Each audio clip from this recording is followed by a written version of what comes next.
धर्मपुर नाम की एक नगरी थी। उसमें धर्मशील नाम का राजा राज करता था। उसके अंधक नाम का दीवान था।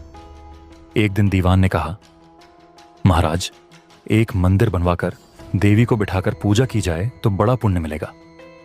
राजा ने ऐसा ही किया। एक दिन देवी ने प्रसन्न होकर उससे वर मांगने को कहा। राजा के कोई संतान नहीं थी। उसने देवी से पुत्र मांगा।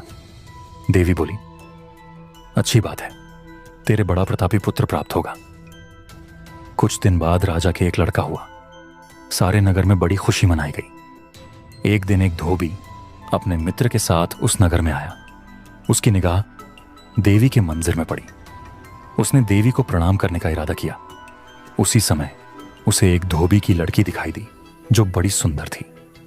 उसे देखकर वह इतना पागल हो गया कि उसने मंदिर में जाकर देवी से प्रार्थना की, हे देवी, ये लड़की मुझे मिल जाए। अगर मिल गई तो मैं अपना सिर तुझ पर चढ़ा दूंगा। इसके बाद वह हर घड़ी बेचैन रहने लगा। उसके मित्र ने उसके पिता से सारा हाल कहा। अपने बेटे की यह हालत देखकर वह लड़की के पिता के पास गया और उसके अनुरोध करने पर दोनों का विवाह हो गया। विवाह के कुछ दिन बाद लड़की के पिता यहां उत्सव हुआ। इसमें शामिल होने के लिए न्योता आया। मित्र को साथ लेकर दोनों चले।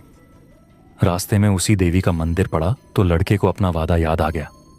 उसने मित्र और स्त्री को थोड़ी देर रुकने को कहा और स्वयं जाकर देवी को प्रणाम करके इतने जोर से तलवार मारी कि उसका सिर धड़ से अलग हो गया। देर हो जाने पर जब उसका मित्र मंदिर के अंदर गया तो देखता क्या है कि उसके मित्र का सिर धड़ से अलग पड़ा है। उसने सोचा कि यह दुनिया बड़ी बुरी है। कोई यह तो समझेगा नहीं कि इसने अपने आप शीश चढ़ाया है। सब यही कहेंगे कि इसकी सुंदर स्त्री को हड़पने के लिए मैंने इसकी गर्दन काट दी।